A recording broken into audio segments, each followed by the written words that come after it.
Long ago, in a quiet African village that rested beside a wide flowing river, two boys grew up as if they were born from the same womb. Their names were Tana and Idara. From the first day they could walk, they ran together through the dusty roads, chasing goats, climbing palm trees, and diving into the cool waters of the river. The villagers used to smile when they saw them. Old women would clap their hands and say, "Look at those boys. They are one soul divided into two bodies." Hunters in the forest also admired them, for the boys shared food, carried each other's burdens, and laughed in a way that warmed every heart. Tana was tall, with strong arms and a calm face. His eyes were kind, and his words were gentle. He worked hard on his father's farm, planting yams and carrying heavy firewood without complaint. He was known for his honesty. If he found a coin on the ground, he would return it to its owner. Idara, on the other hand, was quick with his hands and sharp with his tongue. He was clever, always full of ideas, and people said he could talk his way out of trouble. But deep in his heart, Idara carried something heavy. He could not stand when others praised Tana. Each time Tana's name was lifted, Idara felt as if his own spirit was being pushed into the ground. One evening, as the sun sank like a ball of fire into the horizon, the wealthiest man in the village, Chief Okon, sent word that he wanted to see the two boys. His compound was large, with walls decorated by cowrie shells, and his goats and cattle filled the field like clouds filling the sky. When Tana and Idara arrived, Chief Okon sat on a carved stool, his staff of authority beside him. His deep voice carried power as he spoke. "My sons, I have watched you both grow. This village will one day rest on the shoulders of young men like you.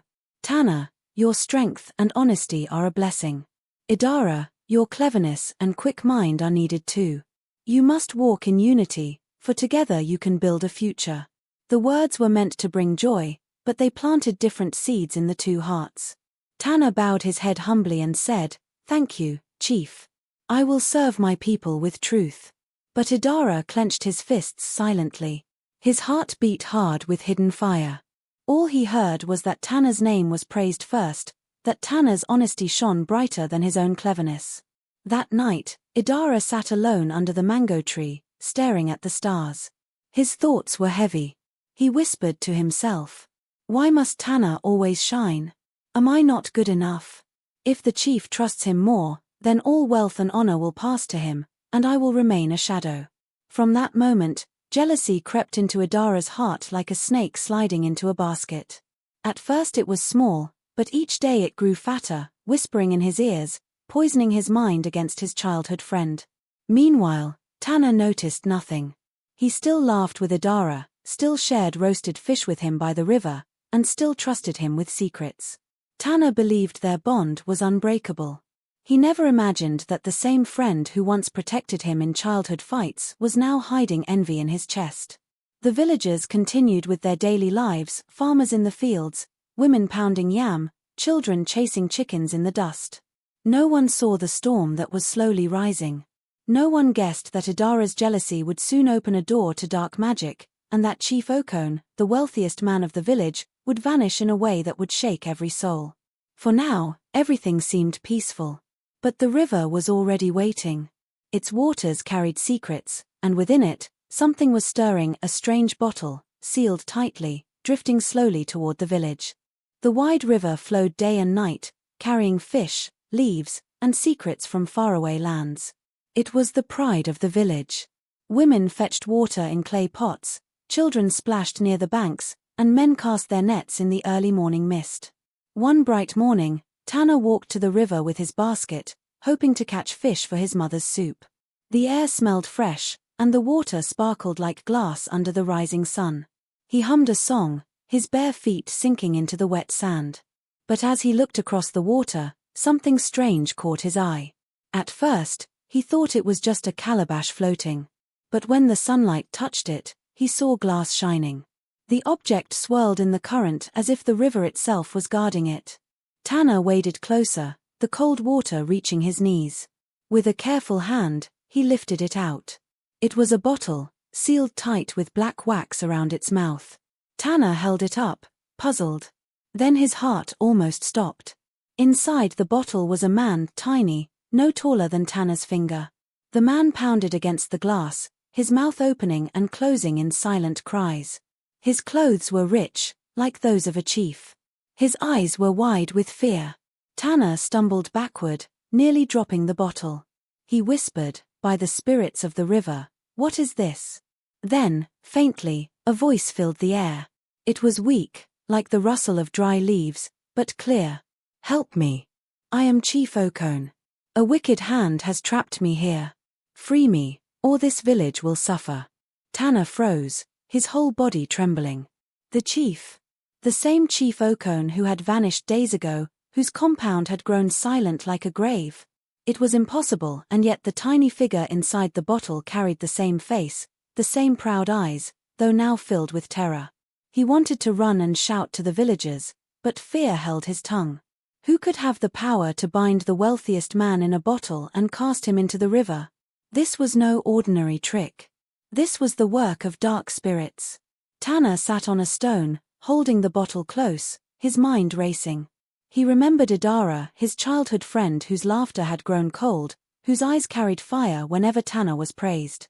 Could Idara know something about this? Could jealousy have pushed him into such dangerous paths?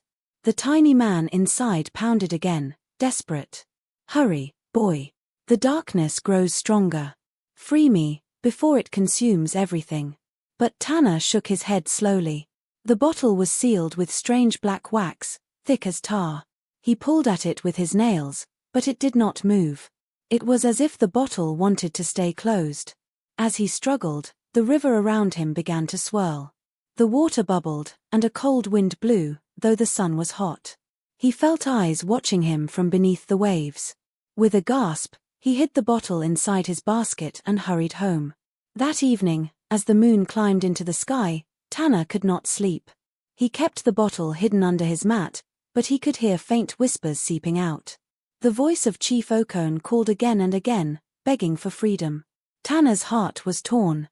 If he told the villagers, they might panic. If he kept silent, the chief might perish. And deep inside, one thought kept rising like smoke: if Idara was behind this, then the boy who once shared his bread was now walking with shadows. The bottle glowed faintly in the darkness, as if the trapped chief was staring at him through the glass. Tana whispered, "I will not fail you.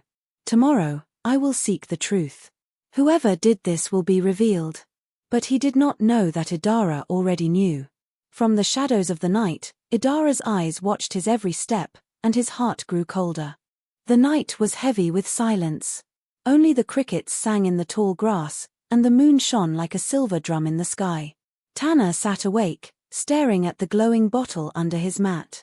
The voice of Chief Okon echoed in his ears, begging for freedom. Tana knew he could no longer hide. The truth had to be faced. And in his heart, one name kept returning: Idara. His childhood friend. His brother in spirit. But Idara's laughter had changed. His eyes no longer held joy, only shadows. The next morning, Tana carried the bottle carefully in his basket. He walked toward the old mango tree, the place where he and Idara had often met as boys to share roasted maize and secrets. The air was still. When Idara arrived, his steps were slow, his smile sharp like a knife. "Brother," Tana said, trying to keep his voice calm, "I found something in the river." He placed the bottle on the ground between them. Idara's eyes widened, not in surprise, but in recognition. He bent closer, and his lips curved into a smile that chilled Tana's bones. "So, the river has returned my gift." Tana's chest tightened. "This is no gift, Idara. This is Chief Okon, trapped and crying for help. Did you do this?" Idara stood tall, his voice rising with pride instead of shame. "Yes, I did. Do you know how it feels to always stand in another man's shadow? To always hear the villagers praise your honesty, your strength, while I am left with nothing? Chief Okon looked at you as if you were his son, while I, his clever one, was ignored. So I turned to the old spirits. I made a pact. And now, the chief's power belongs to me." Tana's heart broke like a clay pot. He remembered the days they ran barefoot together, the laughter they shared by the river, the times Idara defended him from bullies. That friend was gone. What stood before him was a stranger wrapped in darkness. "Idara," Tana whispered, his voice heavy with sorrow, "This path will destroy you. Dark magic does not serve, it only consumes. Return the chief, before it is too late." But Idara only laughed. His laughter was empty, cold, and it echoed through the trees like the cry of a night bird. "Too late. No, brother. It is too late for you. With this power, I will rise. The villagers will bow before me. Even you will kneel." Suddenly, the air grew cold, though the sun was high. The ground beneath the mango tree shivered, and black smoke curled from Idara's hands. Strange marks appeared on his skin, glowing faintly like fire buried under ashes. Tana stepped back, clutching the bottle. "If you have truly given your soul to the spirits, then you are no longer my brother." For a moment, a flicker of pain crossed Idara's face. The old friend hidden deep inside seemed to stir. But it vanished as quickly as it came. He raised his hand, and the wind whipped violently, bending the branches of the mango tree. "Go, Tana," Idara said in a voice that no longer sounded human. "But remember, if you stand against me, you will fall with him." He pointed at the bottle. Tana gathered his courage. His voice was firm. "I will not fear you. I will fight for truth, for our people, and for the chief you have wronged. You may choose darkness, Idara, but I will walk in light." For a long moment, the two boys, their hearts once joined, now divided, stared at each other. One carried the strength of love and honesty, the other the fire of envy and dark spirits. The wind died. Idara turned, his cloak of smoke swirling, and vanished into the forest, leaving behind the smell of burning leaves. Tana stood alone, clutching the bottle, his heart trembling. He knew the battle was no longer just about freeing Chief Okon. It was about saving the entire village from Idara's greed, and perhaps saving Idara's soul, if it was not already lost. And as he walked back to the river, he could feel the spirits stirring, watching, waiting for the storm to come. The river was restless that night. Its waters rose and fell as if breathing, its waves carrying a strange song that only the brave could hear. Tana walked slowly toward the bank, the bottle hidden inside his cloth. The whispers of Chief Okon grew stronger. "Boy, the darkness is close. The one you once called brother will come. You must stand firm, or all will be lost." Tana's heart pounded, but he did not turn back. He knelt by the river, placed the bottle gently on the sand, and lifted his hands to the sky. "Spirits of the river," he prayed, "I am but a boy, yet I ask for your strength. A man is trapped, and my village is in danger. Help me release the innocent and defeat the one who walks with shadows." The river stirred. A cool mist rose, curling around Tana's body like a cloak. The moonlight brightened, and suddenly, the water glowed with a silver light. The bottle shook as if answering the call. Then, from the darkness of the forest, Idara appeared. His steps were slow, but his presence was heavy, like a storm about to break. His eyes burned red, and his skin carried marks that pulsed with fire. In his hand, he held charms made of bone and feather, dripping with oil. "So," Idara said, his voice deep and twisted, "you dare call on the river spirits? You think their light can fight my darkness?" He raised his hand, and the wind howled, bending trees and scattering dry leaves into the air. Tana stood tall, his voice steady. "I do not fight for myself, Idara. I fight for the truth, for the chief you trapped, and for the people who trusted us both." Idara laughed, the sound like breaking stones. "You are still the same, too pure, too foolish. Watch, brother, as your light is swallowed." With a shout, Idara struck his staff against the ground. Black smoke exploded, spreading across the riverbank. Shapes moved within it, twisting shadows with sharp claws and eyes that glowed like fireflies. They hissed and crept toward Tana. But the river rose in answer. Water leapt high, forming waves that shaped into shining figures, spirits of old warriors, their eyes bright with wisdom. They circled Tana, their voices chanting like drums. The battle began. Shadows clashed with water spirits, hissing and screaming. The river roared louder, as if the earth itself was shaking. Tana clutched the bottle and lifted it high. "Spirits of truth, free the innocent. Bind the guilty." The bottle glowed, light bursting from its cracks. Chief Okon's tiny voice cried out, "Now, break the seal." Tana tore at the black wax with all his strength. The wax burned his fingers, but he did not let go. He pressed the bottle against the glowing river, and with a thunderous crack, the seal broke. The glass shattered into 1,000 sparks. From the mist rose Chief Okon, tall once again, his robes shining with power. He stood beside Tana, his face strong though weary. "You have done well, my son," the chief said. "But the fight is not over." Idara screamed. The shadows swirled around him, but the river spirits tightened their circle. Chains of silver water wrapped around his arms and legs. He struggled, cursing, his voice shaking the air. "No. I will not bow. I chose power. I chose freedom." But the spirits answered, their voices calm and final. "You chose envy. And envy must return to the depths." With one last cry, Idara was dragged into the heart of the river. The water swallowed him whole, and the surface closed with a deep silence. The smoke faded, the wind calmed, and the moonlight shone again. Tana stood, his body trembling, the bottle now gone. Chief Okon placed a hand on his shoulder. "You fought not with strength alone, but with courage. That is the true power of a leader." Yet Tana's eyes filled with tears. He had saved the chief, saved the village, but he had lost his brother forever. The river was calm again. Its waters flowed gently, as if nothing had happened. But Tana knew the truth. Beneath those waters lay the cries of Idara, his childhood friend who had chosen jealousy over love. Chief Okon stood tall beside him, breathing deeply, his robes wet with the river's glow. He looked at Tana with eyes full of gratitude. "You have saved me, boy," the chief said. "Not only me, but the whole village. Dark envy sought to destroy us, yet your courage gave light to our people." Tana bowed his head. "I only did what was right. But my heart is heavy, chief. I fought against my own brother. We were once as close as two halves of one soul.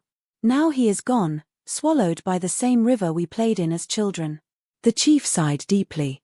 Yes, his path is finished. But remember, every man chooses his own road. You offered him the chance to return. He refused. His fall is his own making. Together they walked back to the village. The night was quiet, but as they approached, the people saw the chief and gasped. Women dropped their calabashes, children clapped their hands, and men shouted with joy. "Chief Okon has returned. Praise the spirits. The boy Tana has saved him." Drums began to beat, and the whole village gathered around the chief and Tana. Fires were lit, songs rose into the night sky, and goats were slaughtered for a great feast. The chief raised his staff and called for silence. "My people, hear me. Darkness tried to destroy us, but light has prevailed. This boy, Tana, is young, yet he stood against evil when many would have fled. He is proof that courage is greater than envy, and truth is stronger than lies." The villagers cheered, their voices rolling like thunder. Women danced, stamping their feet on the earth. Old men nodded in respect. Tana, shy and humble, stood quietly, his heart still heavy for Idara. Later that night, when the drums slowed and the stars filled the sky, Tana sat alone at the edge of the village. He looked at the river in the distance, shining like a snake of silver. He whispered to himself, "Brother, why did you choose this path? We could have walked together. We could have shared the light." A tear rolled down his cheek, but he wiped it away. He knew life had to continue. Idara's story would serve as a warning to all who let jealousy guide their steps.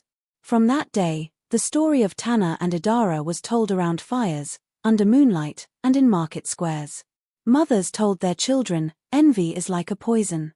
It will eat your heart until nothing remains. But courage, truth, and humility will always bring freedom." Tana grew into a man respected by all. He farmed his land with honesty, helped widows in need, and never let pride rule his heart. Chief Okon trusted him like a son, and the villagers often came to him for advice. He carried his sorrow silently but used it to guide others away from jealousy. As for the river, people said its waters carried a strange echo on quiet nights. Some claimed they heard the faint cry of Idara, calling from the depths, his voice carried away by the current. Children were warned never to play too close to the center of the river, for it was said that envy still lingered there, waiting for another weak heart. But the people also said that the same river protected them, for it had chosen Tana to stand against darkness. Whenever the water glowed under the moon, they remembered the night the boy freed a chief and fought his own brother in the name of truth. And so the tale lived on of two boys who began as one soul, but whose choices divided them forever. One walked in light, the other sank in shadows.